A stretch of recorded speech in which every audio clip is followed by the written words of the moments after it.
All righty. Okay, look out. I've got to make this flip.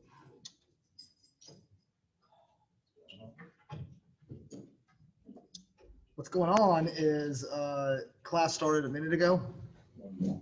Well, actually, my phone says 8 a.m. What? Just walk in whenever's good for y'all. All right, don't worry about don't worry about class. Noelle was one of the lucky recipients of extra credit in social law. Yeah. Luke, on the other hand, was not one of the lucky recipients because allegedly he has a boo-boo on his knee. So, how was your doctor's appointment? Did it go well? Yeah, I got surgery tomorrow. Oh, are you pumped? Yeah. Okay, well, sooner the better, though, right? Yeah. And luckily, Noelle will take care of you and nurse you back to health. Oh, okay. Or she might be ending. All right. So, routine activity theory. We're already recording, so don't say anything naughty. Routine activity theory is the next theory we're going to talk about. Last class, what theory did we talk about? Deterrence. What was the basic premise of deterrence theory?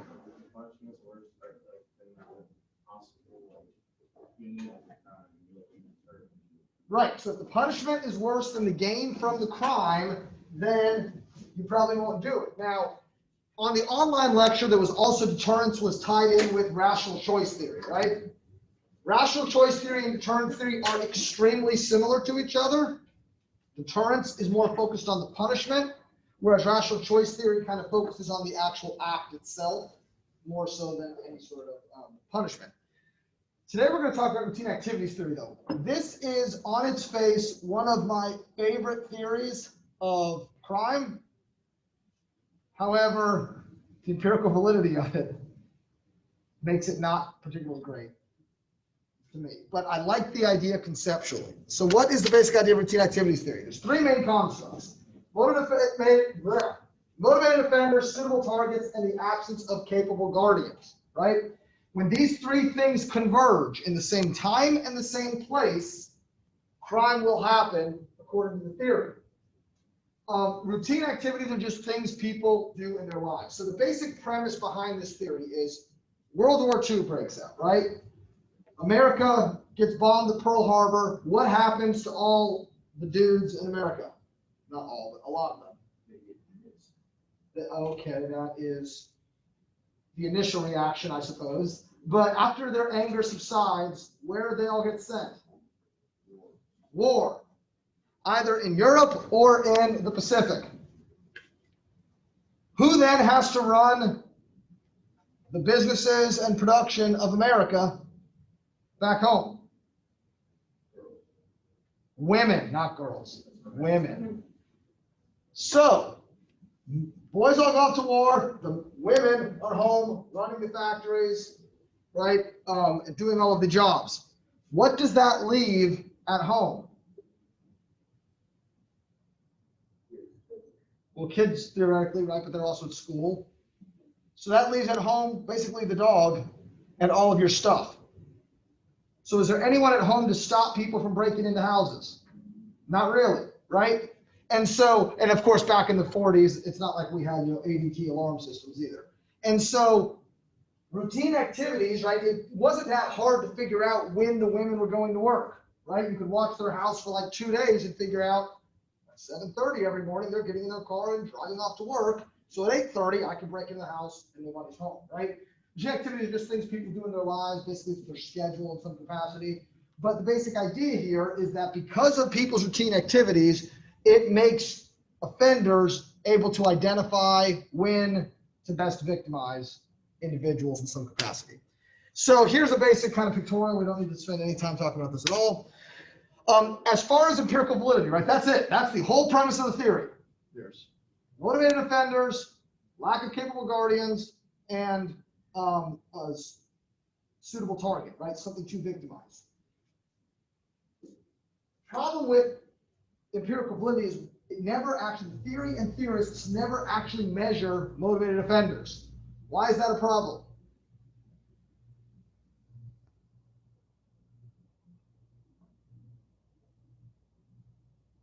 Let's say I was just in the room alone with Ben.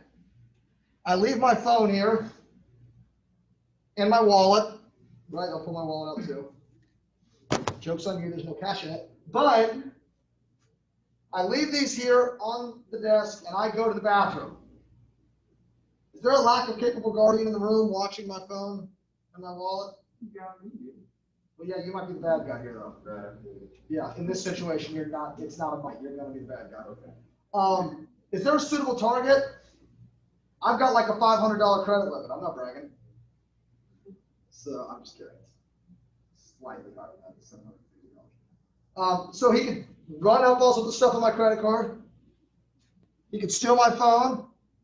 He has access to all my contacts, which is really doing cool. But he can call my mother. Why is he motivated to steal my stuff?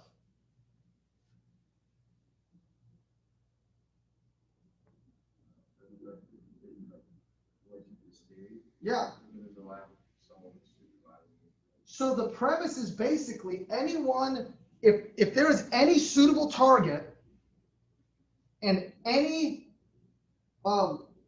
lack of capable guardian in any capacity, anybody would commit crime. Do we agree with that? Probably not, right? This is part of the problem, right? There's moderate support for the theory found on the macro level with this idea of hotspots or certain areas of town where there's more crime than not. Typically, that's lower income areas in large part because typically lower income areas, people have to go to work and leave their houses. Micro level research shows that the normal activities of individuals do increase their chance of victimization slightly. Is this a theory of victimization though, or is this a theory of crime causation? It's supposed to be a theory of crime causation. So research also indicates those that commit crime are more likely to be victims. Is crime a routine activity for most people? Well, even people that commit crime with fairly regular intervals spend more of their time not committing crime and more of their days not committing crime than they do committing crime, right? So this is not really the routine activity of most people. And so one of the big problems with this theory, there's something that's inherently satisfying about the idea that, we've got motivated offenders, capable guardian, and suitable target. You think about it, right? If I left this same stuff on the desk, but there's a classroom full of people, is Ben going to steal my stuff? Probably not, because he thinks one of you is going to narc, right? If Ben isn't in the room and I'm by myself and I leave my stuff, is my stuff going to grow legs and walk off? Probably not. And so unless there's some sort of Toy Story-esque situation where they come to life. And so there is an inherent kind of logic to the theory, but assuming that everyone is just a motivated bad guy doesn't really work. Now, this is all on line. I want to spend some time talking about the policy implications because if you notice, in my laziness of copying and pasting slides over, I didn't even change the name. It jumps back to rational choice theory instead of routine activities theory because deterrence, rational choice, and routine activities theory all have a lot of the same policy implications.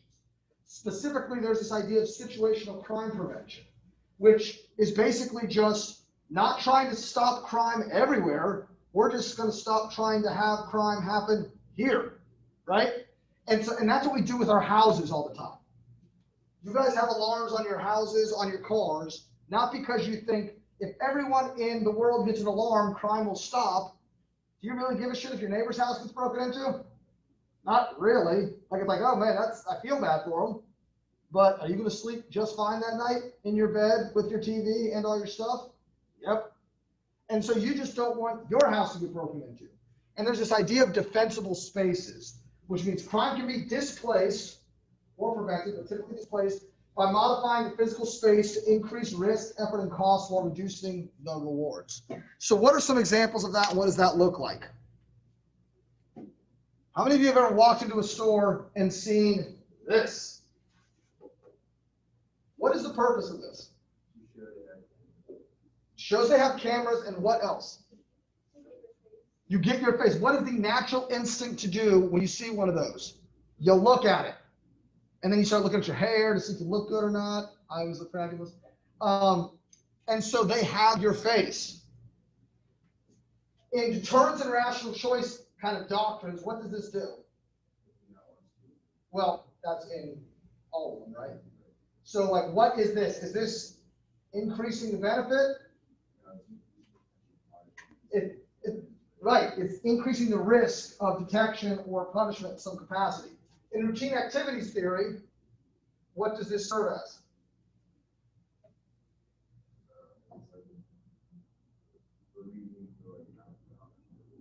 Which variable? Is this the motivated offender?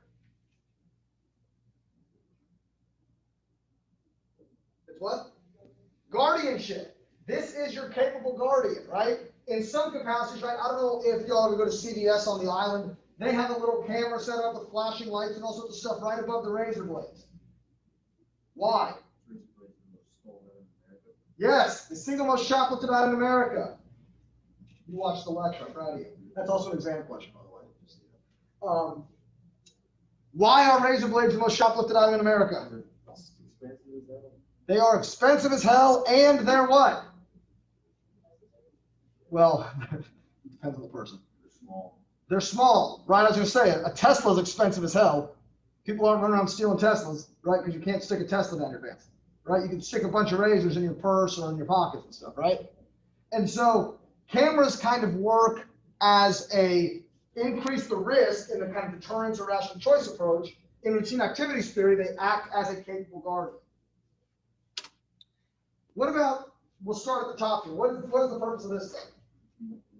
It beeps when you leave the store. So what does that do in a deterrence rational choice doctrine?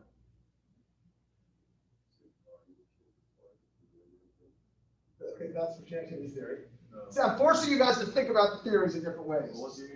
Deterrence or rational choice. Oh, I mean, like, yeah.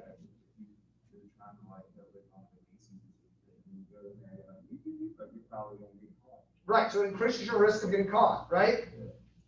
In routine activities theory, this isn't necessarily the guardian.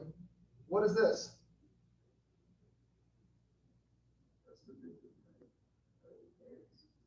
Well, so it makes the target not very suitable, right?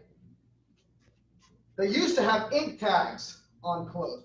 There's not as many stores that do ink tags. This also made the target not suitable, right? You're not going to be like, wow, I just stole a really expensive top. I can't wait to wear it to Dos Gatos and grind up on people with my big ink stain, right? I don't know where it is in the pants. It's like by the pocket. Like that thing.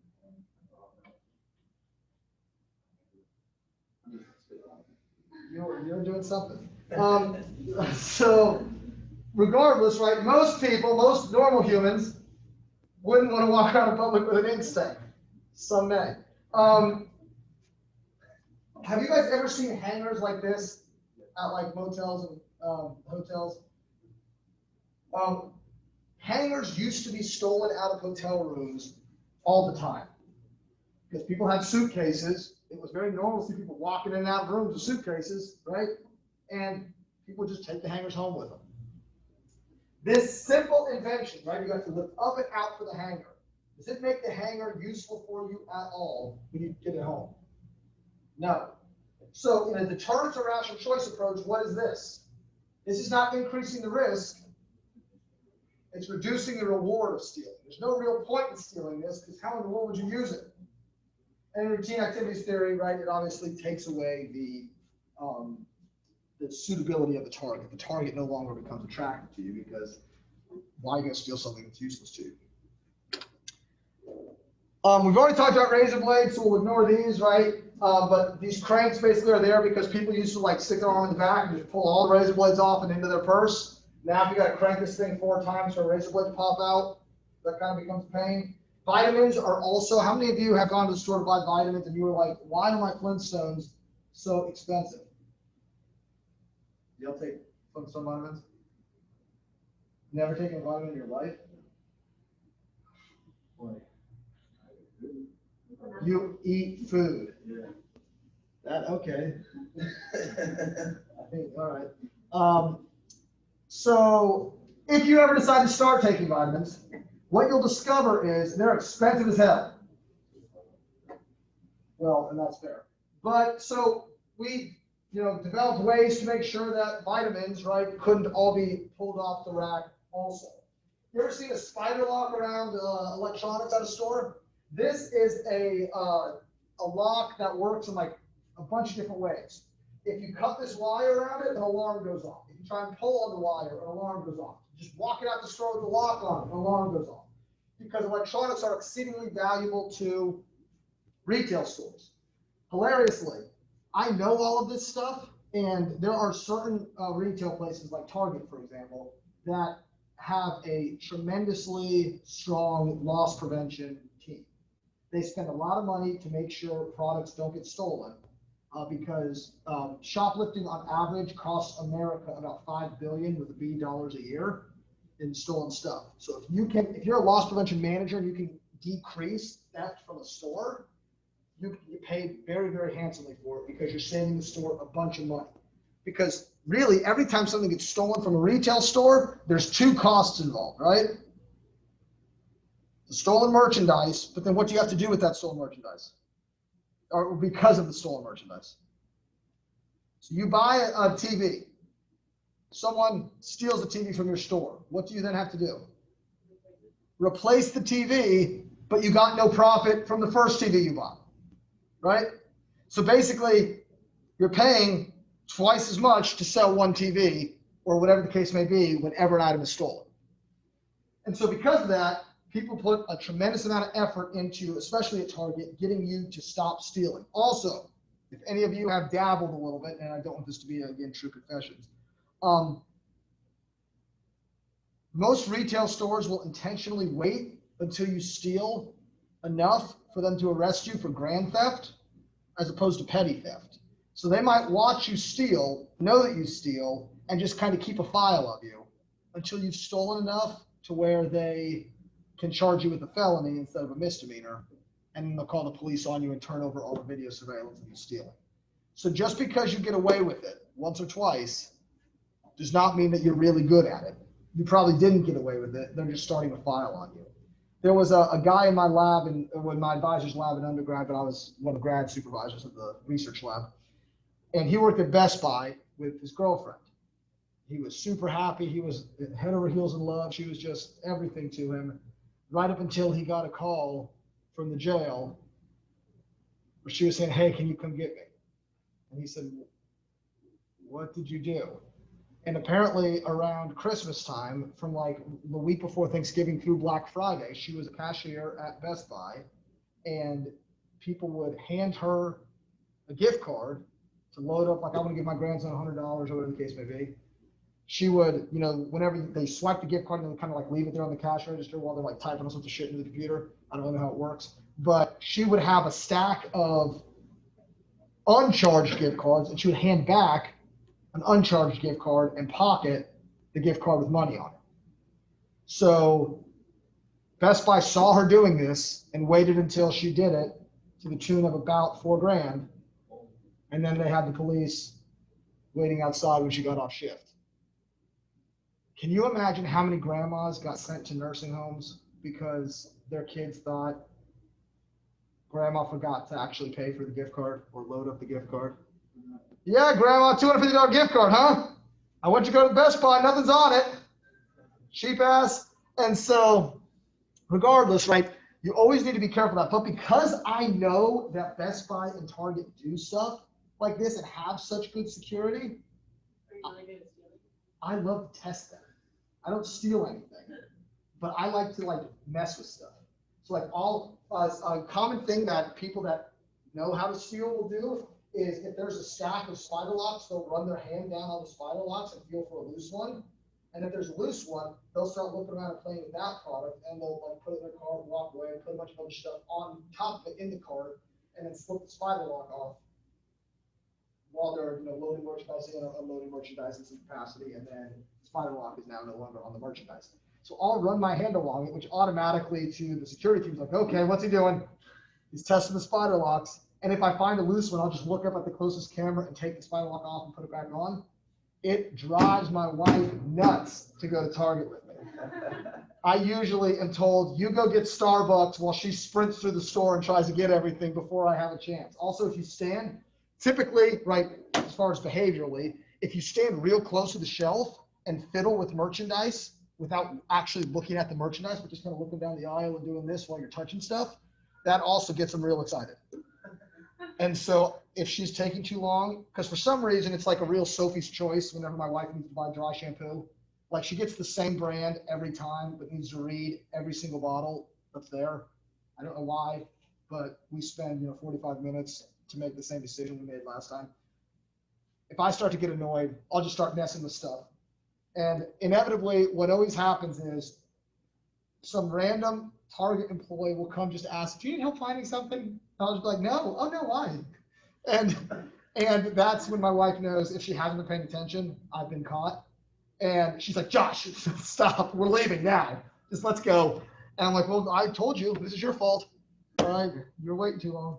Oh, you took too long to shop. So, because for some reason, I'm able to go into Target and say, I need contact solution, walk in, grab contact solution, walk to the checkout line, and leave Target within 45 seconds. Every time I've gone in to Target with anyone with an XX chromosome, seems as though we have to spend 45 minutes to an hour just kind of meandering. Like, I thought we came here for one thing. Like, why are we in the market for a new TV? Why are we looking at them? I don't think we're doing this. Do you do that at Target too? I just had an experience with Target that Did you get arrested? No. Okay. This kid that was in my Lewis for like last year that I lived with, he didn't have a car. He was like, hey man, can you take me to the store? And I was like, yeah. Like I was just like chill, looking through the store, and he's about here back.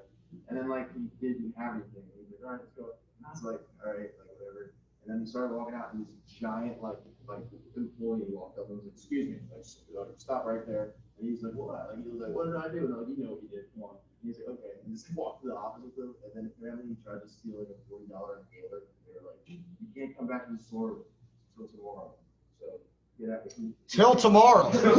You're banned for a day. Yeah. Not even a day. You're banned for 12 hours. Basically. I was like, oh, what? I was like, what? Like that's the best thing that could have happened. Where in the world can you buy an inhaler at? I thought that was behind the pharmacy.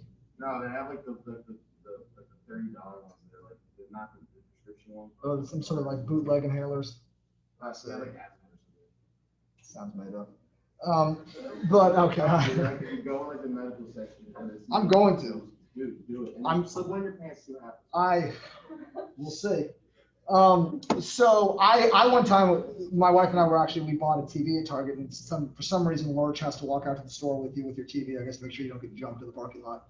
And he all of a sudden was like, hey, I'm going to have to go. I got to go. And I was like, oh my God, someone's stealing something. He goes, how did you know? And I said, can I watch? He goes, no. And I was like, oh, come on. No, I'm a criminology professor. So this is like light. This is criminology in action. And he goes, no, sir, you got to leave. Like, just the TV's in the car. You got to go. So long and short of it is, you ever want to have a good time? Now, I've told you all this. This is also very important. My first year here teaching, I was teaching an intro class, and I mentioned this in an intro class. And two guys on the basketball team decided to test if this was true or not.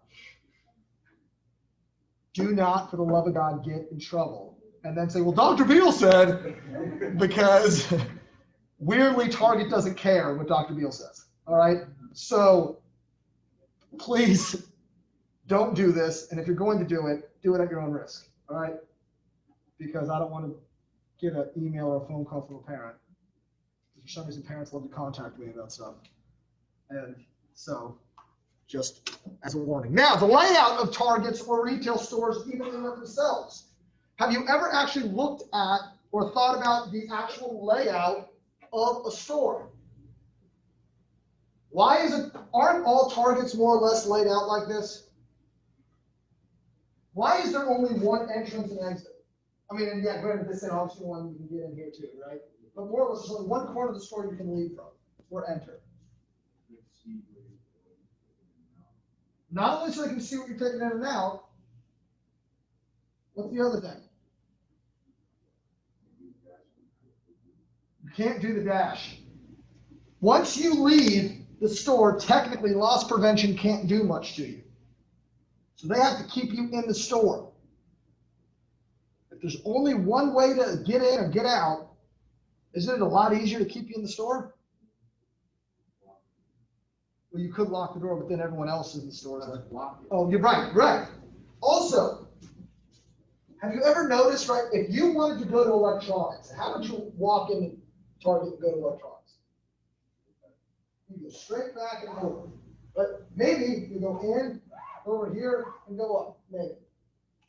But there are kind of roads in Target. Does anyone walk in and do this, go to electronics? Yes, psychopaths, right? No normal human just cuts through everything to get where they need to go, right? And in fact, even through this area, right, you can't just go down every aisle. There are still little, granted, some of that is because they can hang more merchandise.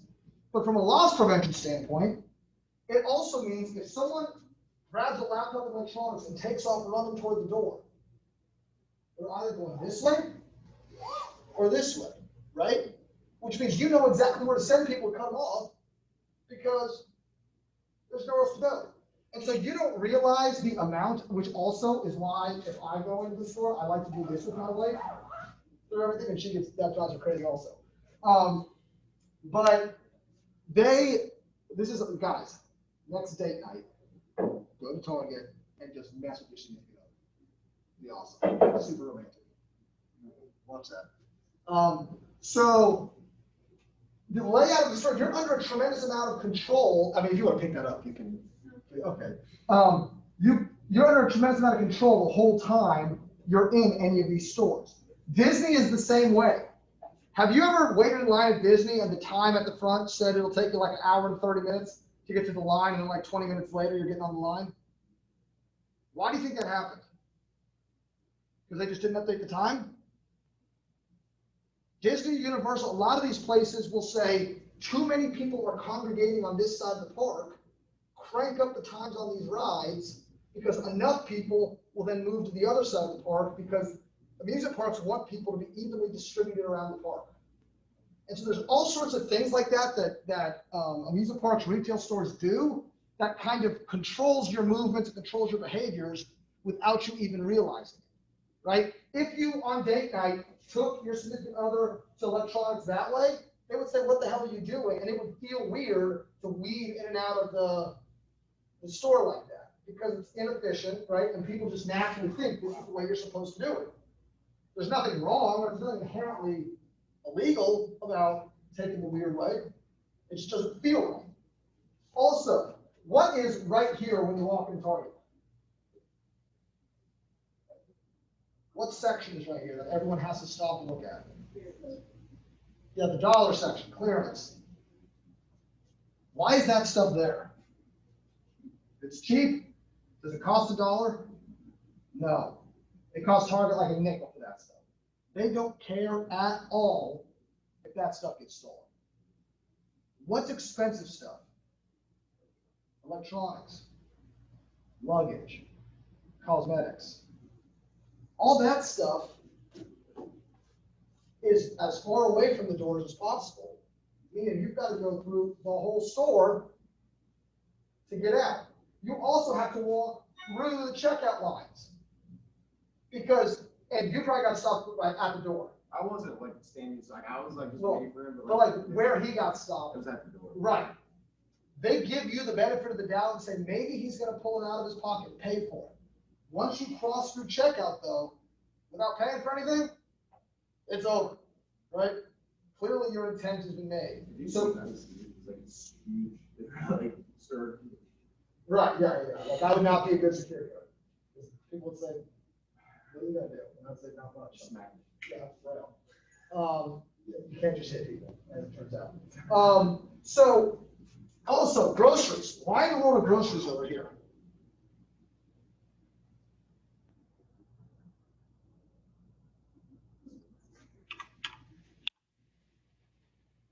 Can you put this on an apple?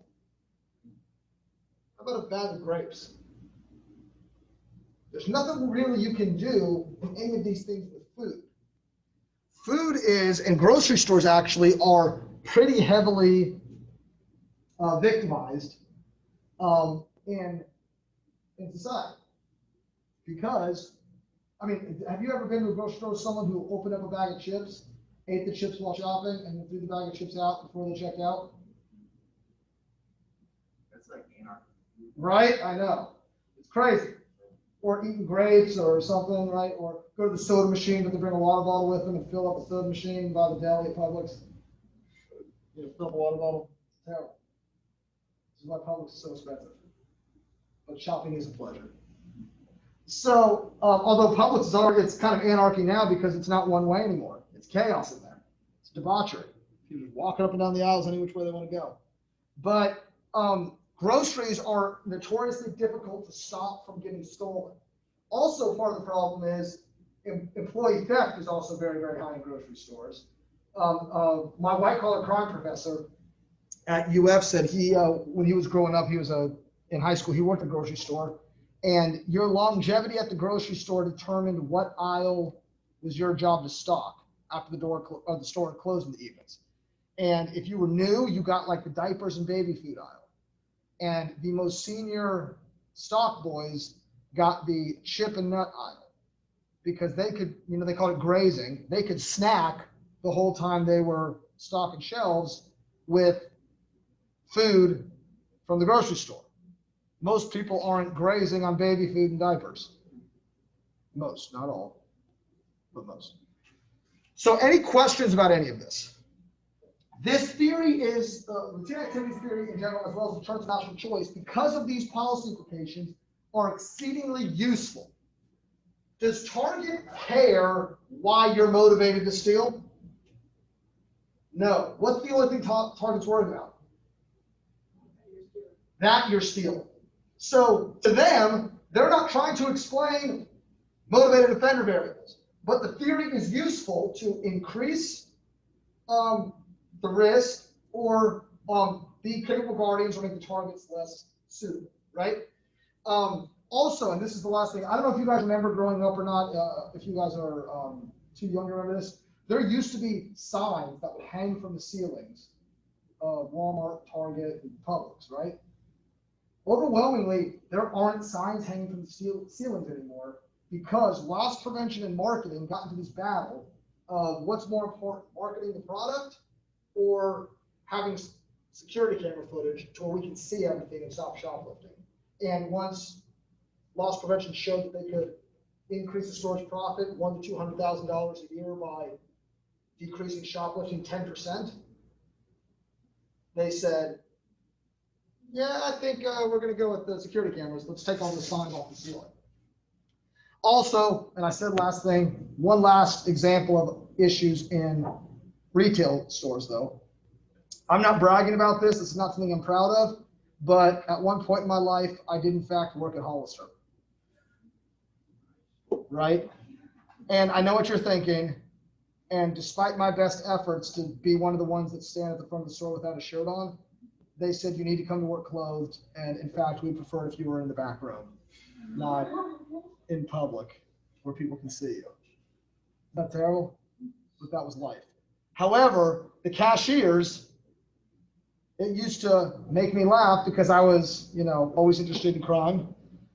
And when their friends would come in, their friends would buy like a pair of underwear and then like 15 shirts and 10 pairs of pants. And somehow the underwear was the only thing that got rung up, but the security tags got taken off of all the other merchandise and put into bags and handed to the person. Because management had the idea at the time, if the person is going to the checkout line, they must be paying for their stuff. The reality was they weren't. Or for people that worked in the back, they would take, because we had access to the machine to put the security things on or take them off, they would take the security tags off the clothes and carry them out to their friends to try on in the fitting room, where their friend would just take the tags off and walk out with new clothes and put their old clothes in another bag. So if, a manager or something stopped them on the way out, it's like, oh, these are Nike shorts in here. Never mind. We don't sell Nike shorts. You can't be stealing something, right? And so there's a lot of different ways, innovative ways that employees as well as the public steals from retail stores, which is why retail stores spend a tremendous amount of money. At Target even, Target back home, our Target in town here, I don't think has this, although that might not be true actually. I haven't really looked, I guess, but I was on Black Friday, went to my brother and my mom. I pointed out that there's two-way glass on the second story in the front of Target overlooking all the cash registers. And that's where loss prevention sits to supervise the cash registers. So I was explaining it to my brother, and the person ringing this up said, I'm actually the loss prevention manager. How do you know about that? Do you work at Target? And I said, oh no, I'm getting my PhD at UF. And they said, he gave me his card and said, if you want to drop out, I'll hire you today, because I'm surprised that you were that perceptive. And I was like, I don't want to drop out. So, and also I'm frail. But loss prevention is actually a really, really good job. A buddy of mine was a loss prevention manager for Walmart, and he worked at Target and Walmart in loss prevention. He's a professor now. He said the only reason he went back to school to become a professor is because he enjoys having summers off, because he likes to, go like camping and hunting in the woods and all sorts of stuff I don't do. But he said he made twice as much as a loss prevention manager than he did as a faculty member. And so it's a very good, very lucrative career where you're doing investigative functions. You are working in a criminal justice sense to stop crime from happening. You just get paid a lot better for it. I mean, loss prevention managers make more than FBI agents do. They make more than a lot of people in the field that are in sworn positions. And they do a lot of the same work. They just don't carry a gun. So that is another potential career option for people. And especially for those of you who like to spend 3 or 4 hours at a time in Target anyway. Some of your job is, when you start out, is you'll just be a plainclothes detective where you just walk around and act like a shopper to keep an eye on people that look sketchy. And that's usually who ends up coming up to say hi to me. Or I'll say to my wife, have you noticed that lady has been following us to the store for the past 20 minutes? If you look at her ear, I bet you'll see a little clear earpiece going around her ear. And Taylor's like, Josh, stop it. And so it's a great time. Any questions about this at all? Any comments, concerns? Does everyone feel real good about the fact that they're going to wipe their desks? Okay, yes, sir. I feel like a bag and just pretend like you're stuck in the store, and then when they finally stop you, what? Oh, my bad. No, I'm just freaking out. I suppose you could. The problem is, though, also if they call the police, because at the front of Target, right, there's those 2 spots right at the front door reserved for police parking. If they call the police, you'll have a little bit more explaining to do. No, it's like, dude, it was a simple prank. If you look in the bag, nothing was stolen. Have someone filming it